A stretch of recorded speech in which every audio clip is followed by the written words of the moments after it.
ошолукка каршы күрөшүү боюнча совместно ушу ветеринарный инспекциялар менен рейд жүргүзүү болуп атат. Бирка номер менен мал болгондо биркасын бул малды сата албайт биринчи очередь. Ал сатканда сатып алуучулар азыркы күндө биз талап кылып атабыз.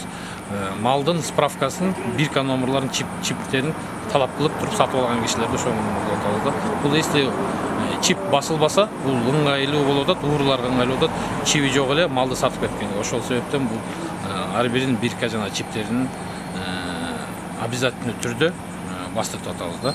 Чип менен чип басылганда бул бияктан деген сканер аппарат бар.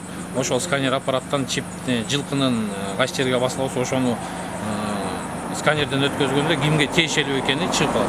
Ал ошол документ менен ээсинин паспорту менен текшеребиз. Если ошого тиешелүү болсо, анда уруксат бериле берет сатканга. Андан сырткары азыркы биринчи этап болуп атат. Бул биздики деген азыр элдин эми көп эле бастырып калды. Кээ бир бастырбаган учурлар болуп атат. Аларга эми эскертүү иштерин жүргүзүп, биз өзү журналда ачканбыз, ошо журналга каттап атабыз. Каттап, ошол чиби жок болсо, ошол ким алып баратат базарга. Ошолорду биз каттап, анан базардан барганда текшерип атабыз да. Чип барбы жокпу ошону текшерип атабыз. Тияк бетмен.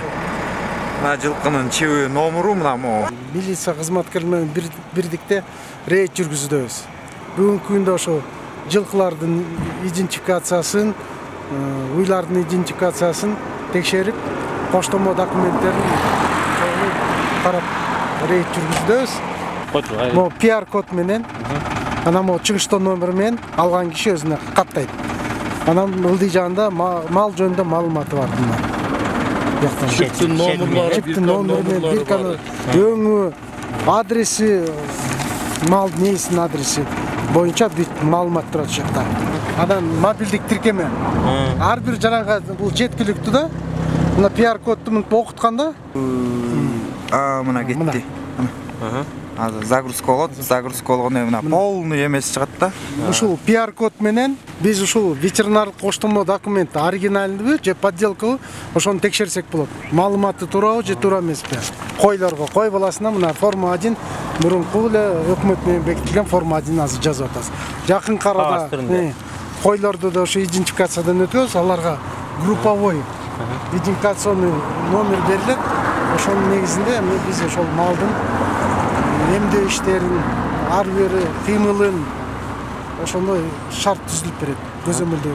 Кары бул идентификациянын максаты бул малдын санын так билүү, ошого карата дары-дармекти алуу, ошого карата жанагы эпидемияга каршы күрөшкөнгө дарыларды мамлекет аркылуу алуу.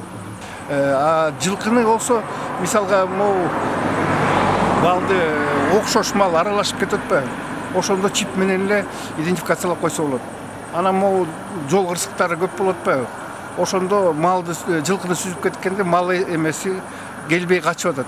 Ошондо малды идентификациялоо өз максатына жетет да ошол жерде. Ветврачтар каяка отурат десеңер, базарда ошол жерде базарда отурат. Ошого барып кайрыле мен жылкы сатып алатам. Монун справкасын, монун эмесин чиби текшерип берилиш дейсиз. Ал барат аппарат менен жылкыдан чипти текшерет, чиби законный болсо, ээсинин данные менен дал келсе сатып ала бересиңер. Если жок болсо, ал мүмкүн болушу мүмкүн, урдалган да мал болуп калышы мүмкүн. Ошол себеп менен ушундай рейдтер жүргүзүлөт.